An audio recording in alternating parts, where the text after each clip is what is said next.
Welcome back to the Wisdom English podcast. Today, we have a very special challenge for you. Right now, I want you to close your eyes for a moment. Yes, close your eyes. And I want you to try something. Try to tell me about your day yesterday, in English, for just 2 minutes. Don't stop talking. Don't pause. Just keep speaking. How did that feel? Did you struggle? Did you repeat the same words over and over? Did you feel stuck? Don't worry. This is completely normal. And today, I'm going to help you change that. In this episode, we will explore the real building blocks of English conversation, from daily routines to sharing stories and opinions. This is not just a lesson, it's an experience. And make sure you stay with me until the very end, because I'll be sharing the single biggest secret that will transform your English speaking skills. Part 1. The foundation of all English conversation. Let's begin.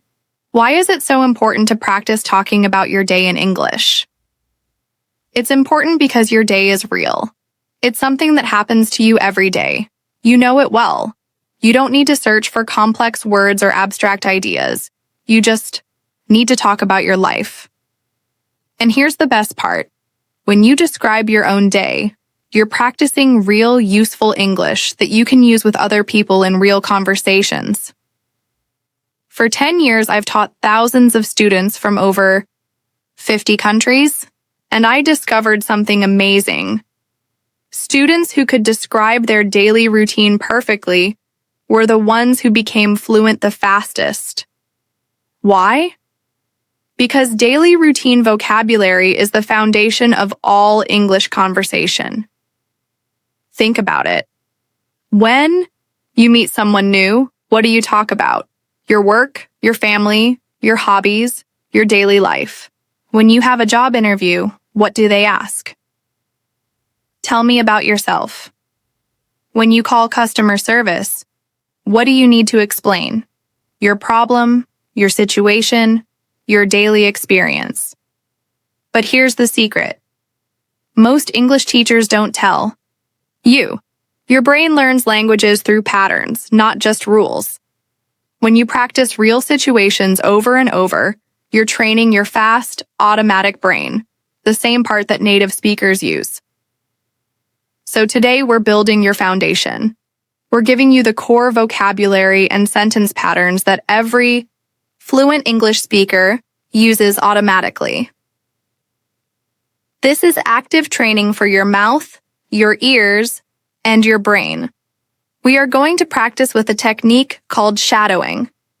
Shadowing means you repeat everything I say. Think of it like singing along to your favorite song. You don't wait for the song to finish. You sing with the music. That's exactly what we're doing with English. Don't worry about being perfect. Don't worry about your accent. Don't worry about making mistakes. Native speakers make mistakes too. What matters is training your mouth muscles and your brain to work together automatically. Listen to my voice. Feel the rhythm. Notice when I pause, when my tone goes up or down. Then speak with me. If you miss a word, don't stop, just jump back in. Let's begin our English adventure together. Part 2. Living a day in English. The morning. Let's begin at the very beginning. The morning. I'll tell you about my morning and you can practice with me. Every morning I wake up at 7 o'clock. I stretch my arms and say, "Good morning, world." Then I get out of bed and start my day. First, I go to the bathroom. I brush my teeth for 2 minutes. I wash my face with cold water. Cold water really wakes me up.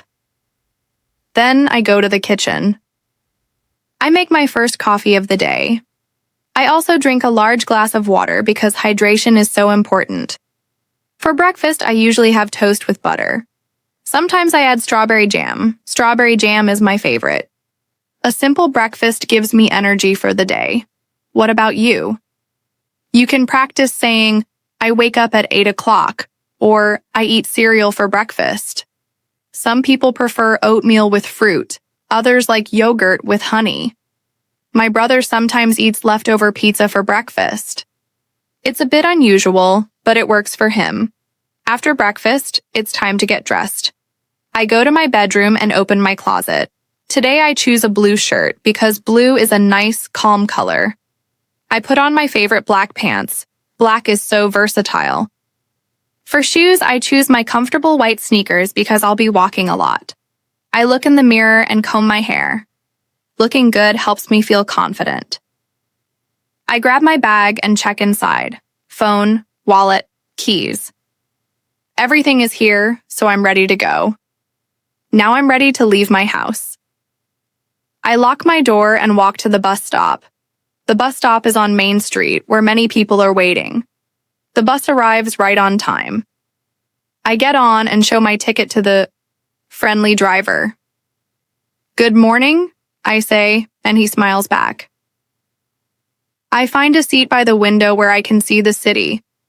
There are tall buildings, busy cars, and people walking on the sidewalks. The city is full of energy in the morning. How do you travel? Every day? Maybe you drive your own car or walk or ride a bicycle? In big cities, there are many transportation options. I love watching people during my bus ride. There's a man reading a newspaper, a woman listening to music with headphones, and a student studying for an exam. The traffic is always heavy in the morning. It's like a big organized dance that happens every single day. Now I arrive at the community center where I work. I teach English to newcomers in our city. They come from different countries: Japan, Korea, Bangladesh, and Thailand. Each person has a story and dreams for their new life here. My first student, Yuki from Japan, arrives early. "Good morning, Teacher Sarah," she says. "Good morning, Yuki. How are you today?" I ask. "I am good, thank you," she says with a bright smile. I love watching my students learn. Yuki could only say hello when she started 6 months ago. At 9 o'clock, all 10 students are here. We start with easy conversation. "What did you do yesterday?" I ask. Minjun from Korea raises his hand. "I went to the store. I bought apples." Everyone claps. We are happy for every small success. Today, we learn about shopping. We practice simple phrases. How much is this? Where is the milk? My students are very brave. They left their homes and families. English is not just words for them. It helps them buy food, find jobs, and make friends. At lunchtime, I finish my morning work. I feel so happy when I can help people learn English. Teaching is my passion. Part 3, the afternoon, work, errands, and friends. Lunchtime is my favorite time of the day. Time to eat something delicious and recharge. Today I want to try a new restaurant called Sunny Kitchen. I walk inside and the waiter greets me with a big smile. "Welcome. Table for one?" he asks. "Yes, please," I reply. The menu has so many choices. The waiter returns. "Are you ready to order?" he asks. "Yes, I'd like the grilled chicken sandwich. With a side salad and a fresh lemonade, please." "Excellent choice," he says. While I wait, I look around. The atmosphere is warm and friendly. There are families with children, business people having lunch meetings, and couples enjoying romantic meals. Food brings everyone together. My food arrives and it looks amazing. I eat slowly and enjoy every bite. I prefer to take a real break for lunch. Stepping away from work helps me relax and return with fresh energy. After lunch, I need to buy some groceries. I walk to the supermarket down the street. It's a big store with everything you could need. I take a shopping cart and start my journey through the aisles. First, the produce section. The fruits and vegetables look so fresh and colorful. I pick 5 red apples, some bananas, and a bag of salad greens. Next, the dairy section. I need milk for my morning coffee, some cheese for sandwiches, and yogurt. In the bakery area, the smell of fresh bread is incredible. I choose a loaf of whole wheat bread. The checkout line moves quickly. Did you find everything you needed? The cashier asks. Yes, thank you, I reply. I pay with my credit card and pack my groceries in reusable bags. Better for the environment. After shopping, I meet my friend, also named Sarah, for coffee.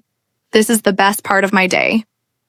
She is already waiting at our favorite cafe, The Daily Grind. She waves when she sees me. We hug like we haven't seen each other in months, even though it was just last week. We order our usual drinks. Sarah gets a cappuccino, and I get a caramel latte. The cafe is cozy, with soft music and the wonderful smell of fresh coffee beans. So, tell me about your week, Sarah says. I share stories about work, funny things that happened, and my plans for the weekend. Sarah tells me about her new cooking class. We talk about everything: movies we want to see, books we're reading, places we want to travel. Good friends are so precious. They make life richer and more meaningful. We spend almost an hour just talking and enjoying each other's company. Time flies when you're with good friends. Part 4. The evening. Winding down and reflection. Now I'm home, and it's time to relax after a busy day. I change into my most comfortable clothes. I put my work clothes away and let my shoulders relax. I'm a little hungry, so I make a simple dinner. Tonight it's pasta with tomato sauce and a sprinkle of Parmesan cheese. While the pasta cooks, I prepare a small salad. I eat dinner while watching the evening news. After dinner, I wash the dishes and tidy up the kitchen. A clean space helps me feel peaceful and organized. How do you like to spend your evenings? Some people watch TV, others read books, or talk with family. Everyone has their own way of unwinding. Now comes my favorite evening activity: working on my YouTube channel, Wisdom English Podcast. I go to my home office and turn on my computer. The screen lights up with hundreds of comments from students around the world. I start reading them. This is great to improve my English listening. This channel is outstanding. These messages make my heart so happy. They remind me why I love doing this. I spend time replying to the comments. Through these comments, I learn about the problems my students face. Many struggle with pronunciation. Others feel nervous speaking to strangers. Today, I noticed that 5 students asked about ordering food in restaurants. Perfect, I'll make a podcast about that. I write down simple phrases. Can I have the menu, please? I would like, how much does this cost? Can I pay by card? My online students and classroom students need the same help. Creating content that helps people learn English fills me with purpose and joy. Suddenly, my phone rings. It's my mom. Hi, Mom, I answer cheerfully. Hello, sweetheart, how was your day? She asks. It was wonderful. I had lunch at a new restaurant and met Sarah for coffee. We're doing great. Your father is in the garden watering his tomato plants, and I just finished baking chocolate chip cookies, your favorite. Mom always knows how to make me smile. We talk about family news. My cousin got a new job, my aunt is planning a vacation, and my little nephew learned to ride a bicycle. These conversations with family always make my day complete. Before bed, I always like to plan the next day. Organization helps me feel prepared. I get my planner and look at tomorrow's schedule. 9 Hallways team meeting, 10:30 dentist appointment, 12 lunch with my sister, 3 hours grocery shopping, 6 your yoga class. Good planning makes everything easier. I also write down 3 goals for tomorrow: finish the monthly report, call my college friend, and water my houseplants. Small goals help me stay productive. The day is ending, and it's time to prepare for sleep. A good bedtime routine helps me relax completely. First, I brush my teeth and wash my face. I put on my favorite pajamas. I set my alarm clock for 7 tomorrow morning. I turn off all my electronic devices. Instead, I dim the lights and create a peaceful atmosphere. I spend a few minutes writing in my gratitude journal. Today I'm grateful for good food, time with Sarah, my mom's phone call, and feeling healthy and strong. Focusing on positive things helps me end the day with a happy heart. I get into bed and take 3 deep breaths. My body starts to relax completely. As I close my eyes, my mind begins to wander into the world of dreams. Tomorrow will bring new experiences, new conversations, and new opportunities to practice English. The final secret. And so, our perfect English day comes to an end. From morning, coffee to evening dreams, we've lived a complete day together in English. We've experienced so many useful situations, daily routines, work conversations, shopping, socializing with friends, and family connections. These are the real building blocks of English fluency. English isn't just grammar rules and vocabulary lists.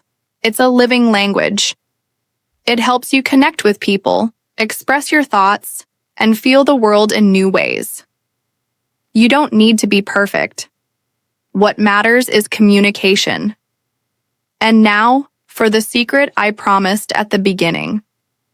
The simple secret that ties all of this together is this.